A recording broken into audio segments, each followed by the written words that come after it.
From the Home Slice News Center, this is the Daily Slice for Friday, August 2nd of 2024. I'm Amy Rose, and this is what's going on.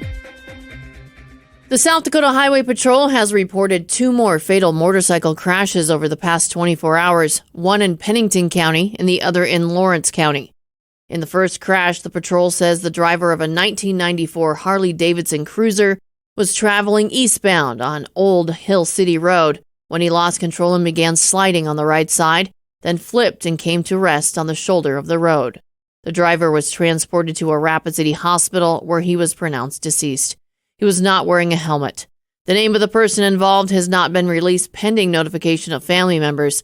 The second crash happened near Nemo when a 2010 Harley-Davidson traveling southbound near Estes Creek Road left the roadway, entered the ditch, and became airborne before coming to rest in the ditch. The 46-year-old motorcycle driver and a passenger were both ejected.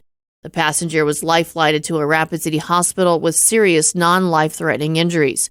The driver sustained fatal injuries.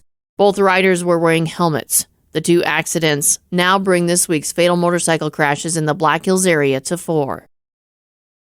Mayor Jason Salamun held a press conference this week to address the new park ranger program. Here's Gary Matthews with the details. The program, which is in its pilot phase, is intended to assist law enforcement by monitoring and reporting illegal activity in Rapid City parks.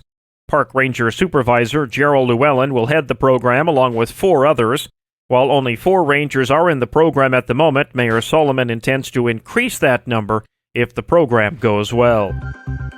In national and international news, Wall Street Journal reporter Evan Gershkovich, former U.S. Marine Paul Whelan, and Russian-American journalist Alsu Kurmasheva have arrived in the U.S. after a historic prisoner exchange between Russia and the West. On Thursday, they were greeted emotionally by President Joe Biden and Vice President Kamala Harris and their joyful families at Joint Base Andrews in Maryland. Their agreement, which took months of complex negotiations involving 7 countries and 24 prisoners, also saw the release of convicted Russian assassin Vadim Krasikov and others accused of spying or cybercrimes. Mourners gathered in Doha to hold funeral prayers for slain Hamas leader Ismail Haniyeh as Iran and its regional allies vowed to retaliate against Israel. The assassinations of Haniyeh and other top leaders of Hamas and Lebanon's Hezbollah mark a victory for Israeli Prime Minister Netanyahu as Israeli forces continue to operate in Gaza. But they set off a scramble among mediators to salvage a ceasefire deal on the table and avert regional war.